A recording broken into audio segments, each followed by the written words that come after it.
The invitation arrived on thick cardstock, embossed with gold lettering. Sacred Heart Medical Center cordially invites you to the grand opening of the Chin Cardiovascular Innovation Center. Saturday, April 15, 2 p.m. Light refreshments will be served. I held it in my hands, running my thumb over the raised letters of my own name. My name. On a building that would save thousands of lives over the coming decades. My phone rang. "Jennifer, darling, I have the most wonderful news," she said before I could even say hello. "My garden club is getting a private tour of that new heart center at Sacred Heart. You know, the one everyone's been talking about? Some wealthy donor built it. April 15th at 2 o'clock. I looked down at the invitation in my hand. "That's nice, Mom. I was thinking maybe you could join us. You work at the hospital, don't you? Maybe you could explain all the medical equipment to the ladies. Make yourself useful." I closed my eyes. "I work at a hospital, yes." "Well, perfect. Oh, and wear something nice. These are important women. Patricia Holbrook will be there. Her husband owns 3 car dealerships. And Susan Chin. No relation to you, obviously, she married very well. I don't want you embarrassing me in your usual scrubs or whatever." "I'll see if I'm available," I said. "Oh, don't be silly. What could you possibly have scheduled that's more important than supporting your mother? Your brother always makes time for family events, and he's a vice president at Anderson Consulting. A real executive. But I suppose you're busy doing, what is it you do again? Something with charities." "Something like that," I said quietly. "Well, anyway, 2 o'clock sharp. Don't be late." She hung up before I could respond. I set down the phone and looked around my office. Chief of Cardiothoracic Surgery, the nameplate on my desk read. The walls were covered with diplomas: Johns Hopkins Medical School, Stanford Residency, fellowships in cardiac surgery and transplantation. Certificates of achievement from the American College of Surgeons. Published papers in the New England Journal of Medicine, The Lancet, JAMA Cardiology. And in the corner, framed but facing the wall where I wouldn't have to look at it every day, the Forbes 40 Under 40 feature from 2 years ago. Dr. Jennifer Chin, the heart surgeon revolutionizing cardiac care. My mother had never seen any of it. Not because I'd hidden it from her, though I suppose I hadn't exactly advertised it either. But because she'd never asked. Never shown any interest in my work beyond dismissive comments about playing doctor, or still in school at 35. My younger brother, David, had graduated with a business degree from a state school and landed a middle management job at a consulting firm. Vice President of Regional Operations, his title read, though I knew from mutual acquaintances that he managed a team of 12 people and spent most of his time creating PowerPoint presentations. Mom treated him like he'd cured cancer. I had actually saved 2,847 lives over the course of my career. I kept count the way some surgeons do, a tally of hearts restarted, valves replaced, arteries bypassed. I'd pioneered a new technique for mitral valve repair that had been adopted by cardiac centers worldwide. I'd donated $15 million of my own money, earned through speaking fees, consulting, and shrewd investments in medical technology startups, to build a state-of-the-art cardiac center. Mom thought I worked in a hospital gift shop or something. The worst part was that I'd let her think it. Every time she'd asked what I did, I'd given vague answers. "I work at Sacred Heart. I'm in healthcare. I do cardiac stuff." She'd fill in the blanks herself, always assuming the least impressive option, and I'd never corrected her. Maybe I wanted to see if she'd be proud of me anyway. If she'd love me without the validation of success. If I was more to her than just a disappointment compared to David. The answer over 15 years had been a resounding no. My assistant, Maria, knocked on the open door. "Dr. Chin? Your 2 o'clock consult is here. Mr. Patterson, the triple bypass." "Thanks, Maria. Send him in." I stood, smoothing my white coat. "Oh, and Maria? My mother's garden club is touring the new center on Saturday. Can you make sure I'm visible?" She raised an eyebrow. "Your mother doesn't know, does she?" "Know what?" "That you're Dr. Jennifer Chin. The Dr. Jennifer Chin." She gestured around the office. "Chief of Surgery. Major donor.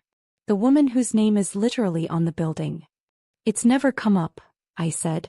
"How has it never come up?" "She's never asked the right questions." Maria shook her head, smiling slightly. "This should be interesting. Want me to alert Dr. Morrison? He loves dramatic revelations." Dr. Richard Morrison was the hospital's director, a silver-haired administrator who'd been thrilled when I'd agreed to donate enough money to build a world-class cardiac center. He'd wanted to name it after me and I'd agreed, thinking it might finally make my parents take notice. They'd never mentioned it. Not once. Yes, I said. Alert Richard. Tell him I want to be there for the tour. In my full capacity. Oh, this is going to be good, Maria said, grinning. I'll make popcorn. Saturday arrived bright and clear. I dressed carefully that morning, not in scrubs as Mom had feared, but in a tailored navy suit with a white blouse. Professional. Powerful. I wore my hospital ID badge on a lanyard, the words Chief of Cardiothoracic Surgery clearly visible.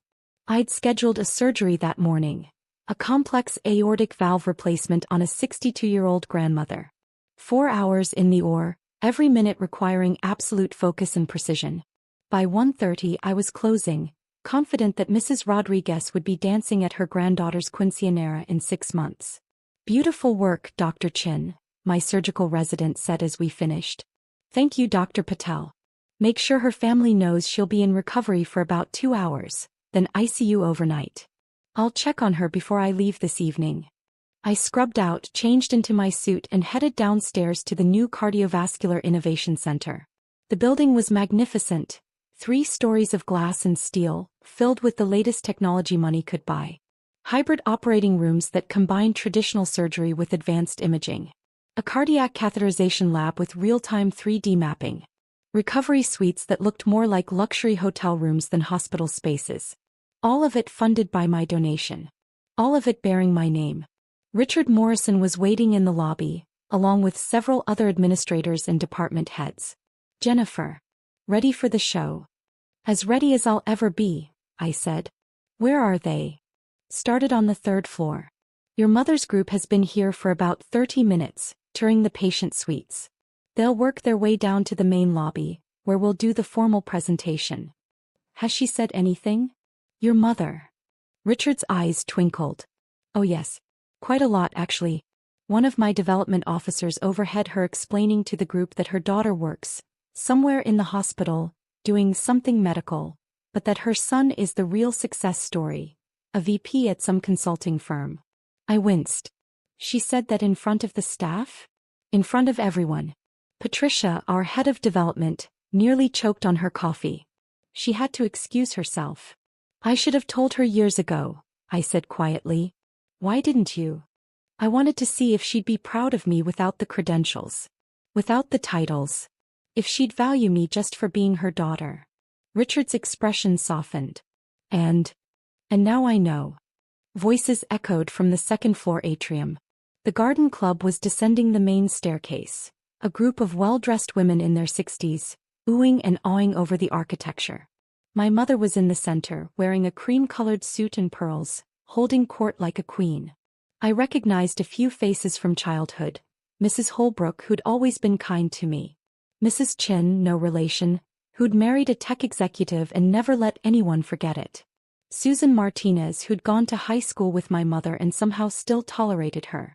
The cardiac suites are just magnificent, Mom was saying. Of course, I don't understand all the medical equipment, but I'm sure it's very advanced. My daughter works here, you know. She could probably explain it all, but she's terribly busy. Always working. No time for a personal life, unfortunately. What does she do here? Mrs. Holbrook asked.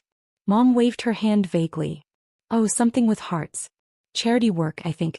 She's always been very giving, very compassionate. Not ambitious like her brother, but sweet. David, that's my son, he's a vice president at Anderson Consulting. Very important position. He's actually considering several executive opportunities at Fortune 500 companies. I felt Richard tense beside me. Shall I? He whispered. Not yet, I said. Let her finish. The group reached the main floor and turned down the central corridor. The walls were lined with donor recognition plaques. Smaller contributions of $10,000, $25,000, $50,000. The women stopped to read names, commenting on mutual acquaintances. Then they reached the end of the corridor. The wall opened up into a grand atrium, sunlight streaming through floor-to-ceiling windows.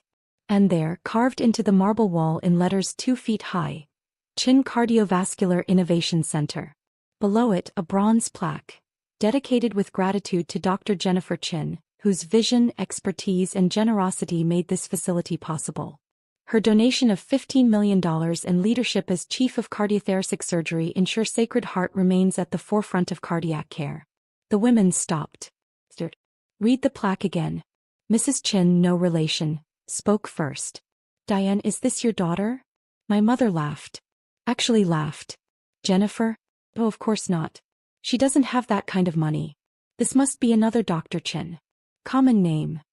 But it says Jennifer, Mrs. Holbrook said quietly, pointing. Coincidence, Mom said firmly. My Jennifer is sweet, but she's not. I mean, $15 million? She drives a 10-year-old Toyota. She rents an apartment. If she had that kind of money, she'd have mentioned it. Would she? Mrs. Martinez asked, her tone pointed. Mom's smile faltered. Well, yes. Of course. We're very close. She tells me everything. I stepped forward from where I'd been standing in the lobby entrance. My footsteps echoed on the marble floor. Hello, Mom. She turned. Her eyes widened when she saw my suit, my badge, the professional authority in my bearing. Jennifer. What are you doing here? I thought you were working today. I said. Just finished a 4-hour aortic valve replacement. Went perfectly. Mrs. Rodriguez should make a full recovery. The Garden Club women looked between us, confusion and dawning realization crossing their faces. You performed surgery? Mom said weakly. I'm a cardiac surgeon, I said simply. Chief of Cardiothoracic Surgery, actually. I've been chief for 3 years. Richard Morrison stepped forward, extending his hand to my mother. Mrs. Chin, I'm Dr. Richard Morrison, hospital director. You must be so proud of your daughter. She's one of the most accomplished cardiac surgeons in the country. We're honored to have her here at Sacred Heart. Mom shook his hand automatically, her expression blank. Yes. Of course. And this generous donation, Richard continued, gesturing to the plaque. $15 million to build this center. Combined with Dr. Chen's surgical expertise and her innovations in minimally invasive cardiac procedures, Sacred Heart is now a destination hospital for cardiac care. Patients come from across the country to be treated by your daughter. 15 million, Mom repeated faintly. The plaque doesn't mention her other contributions, Richard said, warming to his subject. He was enjoying this, I realized. Dr. Chin also funded our Cardiac Research Fellowship program. Another 5 million. She's on the board of directors. She's published 47 papers in peer-reviewed journals. She's trained over 60 cardiac surgeons, many of whom now lead programs at other major hospitals. Mrs. Holbrook beamed. Diane, this is wonderful. Why didn't you tell us your daughter was Dr. Jennifer Chin? I read about her in the newspaper. She saved Congressman Morrison's life last year, the emergency triple bypass. That was you. Mrs. Chin asked me, her tone completely different now. Respectful. Impressed. Yes, I said simply. And the new pediatric cardiac program? Mrs. Martinez added. The one that's been in the news? That saves babies with congenital heart defects. Dr. Chin founded that program, Richard said. She performs the surgeries herself. 17 successful infant cardiac repairs this year alone. 0 mortality rate. The women stared at me with open admiration. My mother stared at me like she'd never seen me before. I don't understand, Mom said, her voice barely above a whisper. Why didn't you tell me? I did tell you, I said gently. You asked what I did and I said I worked at Sacred Heart. You asked what kind of work and I said cardiac surgery. He just assumed it was something small. Something unimportant. But, $15 million. Where did you get that kind of money? I'm a highly specialized surgeon, I said. I consult for medical device companies. I've developed surgical techniques that are licensed internationally. I give lectures at medical conferences worldwide. I've made good investments. I live modestly because I don't need much, and I'd rather invest in healthcare than luxury cars. Your apartment, Mom said. You said you were renting. I own a condo in Pacific Heights, I said. It's rented out. The apartment I live in is closer to the hospital so I can respond to emergencies quickly. Cardiac surgery doesn't keep business hours. Mrs. Holbrook touched my mother's arm. Diane, you must be incredibly proud. My mother's face crumpled. Not with pride. With shame. I should have known, she whispered. I should have asked. I should have. Oh God, Jennifer. What have I done? The other women exchanged uncomfortable glances. This had gone from a pleasant tour to a family drama very quickly. Richard, bless him, smoothly intervened. Ladies, if you'll follow me, I'd like to show you our hybrid operating room. It's one of only 12 in the country with this particular imaging technology. Dr. Chen, would you do the honors? I led them through the center, explaining the technology in terms they could understand. Showing them the operating rooms where I'd performed over 2,800 successful surgeries. The ICU where my patients recovered under the watchful care of nurses I'd personally trained. The research labs where we were developing new treatments for heart disease. My mother didn't say a word. She just followed, her face pale, her usual confidence completely shattered. When the tour ended, the other women thanked me profusely, asked for business cards, which I didn't have.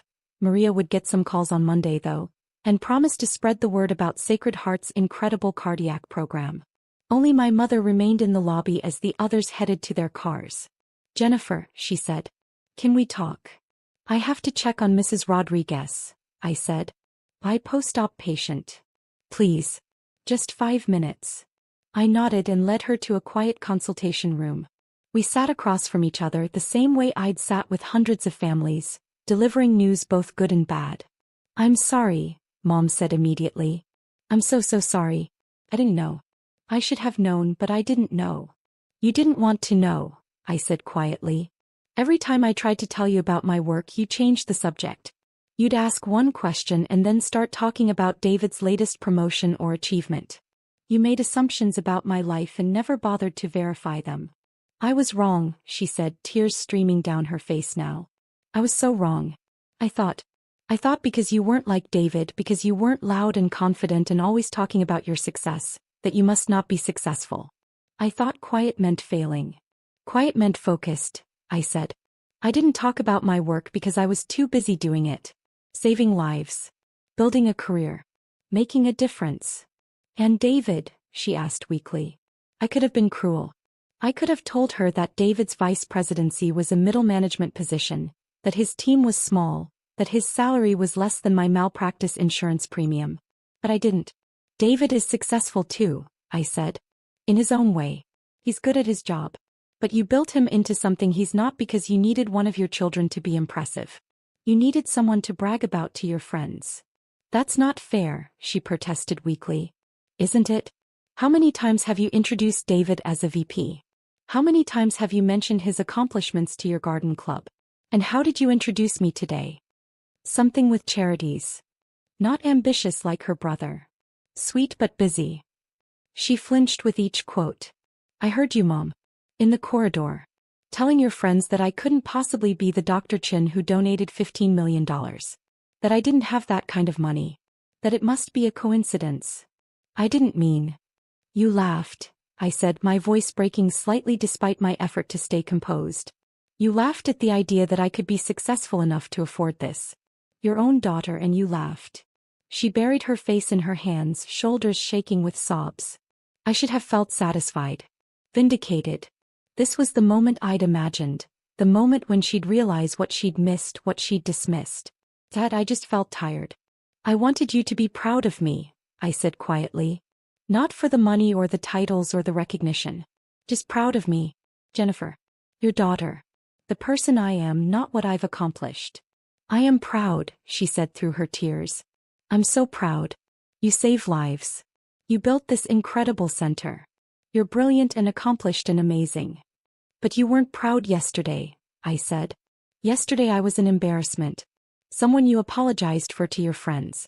The disappointing daughter who hadn't made anything of herself. That's not true. Mom. It is true. And we both know it. He looked up at me, mascara running, pearls askew. How do I fix this? I don't know if you can, I said honestly. This isn't something you can fix with an apology or a grand gesture. This is 15 years of dismissal. Of assumptions. Of choosing David's small victories over my silent ones. Please, she whispered. Tell me what to do. I stood. Start by asking questions. Real questions. Not about my income or my titles, but about my work. About what I care about. About who I am. And then actually listen to the answers. Will you come to dinner? She asked. Next week? You and David both? I need to do better. I'll think about it, I said. Right now, I have a patient to check on. I left her there and went to the ICU. Mrs. Rodriguez was awake, groggy but stable. Her daughter sat beside the bed, holding her hand. Dr. Chin, the daughter said, standing. Thank you. Thank you so much. The nurse said the surgery went perfectly. It did, I assured her. Your mother's heart is strong. She'll be home in a few days. We were so scared, the daughter said. But everyone here, they all said you were the best. That if anyone could save her, it was you. I smiled. She saved herself by coming in when she did. I just helped her heart along. As I left the ICU, Maria caught up with me. How did it go with your mom? About as well as could be expected, I said. Is there anything urgent? 3 consults for Monday. 2 potential surgical candidates. And someone from Forbes called. They want to do a follow-up feature on the new cardiac center. Have them call Richard, I said. He loves that stuff. Will do. And Dr. Chin? For what it's worth, your mom's garden club friends have been calling all afternoon. Apparently the word is spreading. You're going to be the talk of the Pacific Heights social circuit. Great, I said dryly. Just what I always wanted. But Maria smiled. Maybe now your mom will stop introducing you as something with charities. Maybe, I said. That evening I sat in my small apartment near the hospital looking out at the city lights. My phone buzzed with texts. David, Mom called me crying. What happened? She found out what I actually do for a living. David, which is? I sent him a link to the Sacred Heart website, specifically the page about the Chin Cardiovascular Innovation Center. 3 dots appeared. Disappeared. Appeared again. David, holy shit. You're that Dr. Chin? The one everyone's been talking about? Yes. David, why didn't you tell us? I tried. You weren't listening. More dots. Then, David, I'm sorry. I had no idea. I thought you were like a nurse or something. Maybe a physician's assistant. I know what you thought. David, for what it's worth, this is incredible. What you've built. What you've accomplished. I'm really proud of you, sis. I stared at the message. Was he proud? Or was he just recalibrating now that he knew I was more successful than him? Thanks. How's Anderson? David, good. Busy. Nothing like saving lives, obviously. That's amazing what you do. You do good work too. David, yeah, but I'm not you. The next text came 5 minutes later. David, Mom wants to have dinner. Both of us. Next Saturday. Will you come? I'll think about it. I didn't commit. I wasn't ready.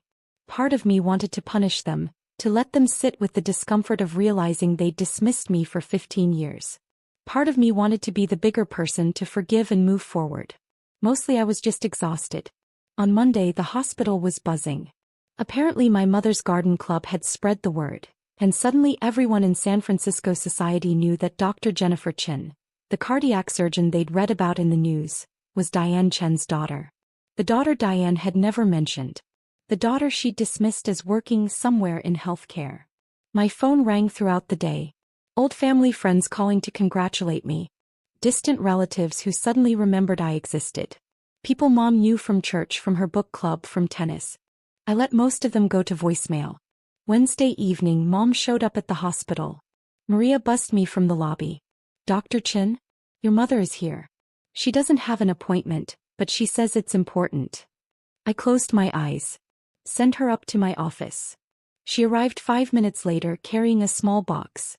She looked older somehow, more fragile than she'd seemed on Saturday. Thank you for seeing me, she said quietly. I have 15 minutes before my next consult, I said. What can I do for you, Mom? She set the box on my desk. I've been going through old photos. Old memories. I found these and thought you should have them. I opened the box. Inside were pictures of me from childhood and adolescence. Me in my high school graduation gown holding my valedictorian medal. Me on my first day of college. Me in my white coat at medical school orientation. And beneath the photos a folder.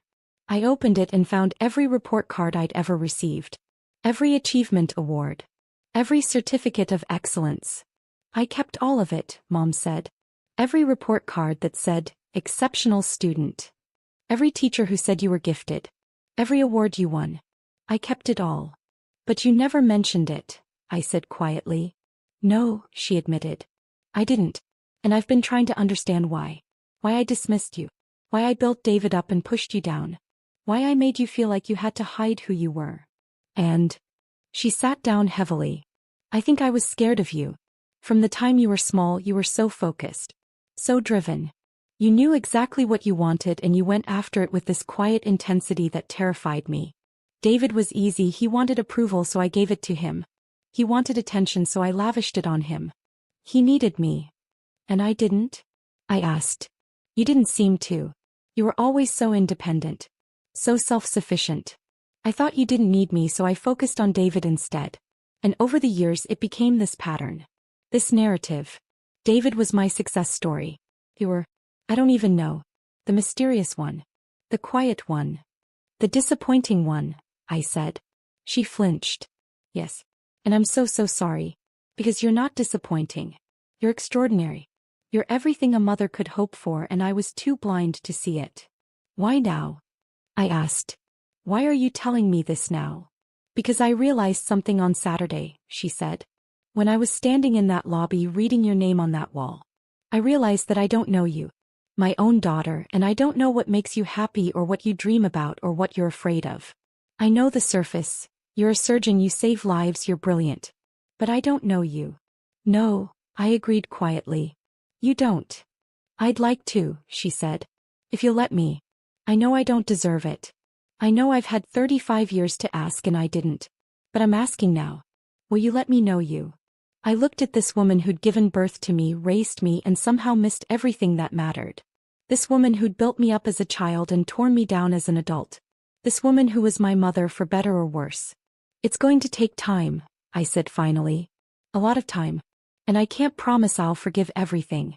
Some things hurt too much for easy forgiveness. I understand, she said. I'll wait. However long it takes. Saturday dinner, I said. I'll come. But Mom, if this is just about showing me off to your friends now that you know I'm successful. It's not, she interrupted. I promise. It's about trying to be the mother you deserved all along. I can't undo the past, but maybe I can do better going forward. She left and I sat in my office looking at the old photos. There I was at 8, beaming in my science fair ribbon. At 12, holding my first biology textbook. At 16, serious and focused at a chemistry lab bench.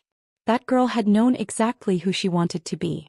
And she'd become that person, despite a family that hadn't seen her, hadn't valued her, hadn't understood her quiet determination. Saturday came. I drove to my parents' house in Pacific Heights, the house I'd grown up in but never quite felt like home. David's car was already in the driveway. A BMW, least I knew because he'd told everyone about it. I parked my Toyota and walked to the door.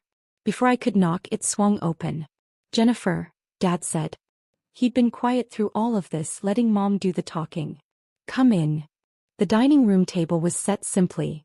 No fancy china, no ostentatious display. Just plates and glasses and a roast chicken. David stood when I entered. Hey sis. David. We sat. Mom brought out the food. For a long moment no one spoke. Then Dad cleared his throat. Your mother has told me everything. About Saturday. About how we've treated you over the years. Jennifer, I owe you an apology too. I've been so focused on David's achievements that I never stopped to learn about yours. You're a vice president, I said to David, my tone neutral. At Anderson Consulting. That's an accomplishment. You should be proud. I manage a team of 12 people, David said quietly. I make presentations and manage budgets and coordinate projects. It's good work. Important work. But it's not saving lives. It's not changing medicine. It's not what you do. Different work, I said. Not lesser work. But you've been letting us think we're more impressive than we are, Mom said softly. You've been protecting David's feelings. And mine. And your father's. By staying quiet about your own success. I wanted you to value me without it, I said simply. I wanted to be enough just as Jennifer. Not as Dr. Chin or chief of surgery or the woman who donated $15 million. Just me. You've always been enough, Dad said, his voice rough with emotion.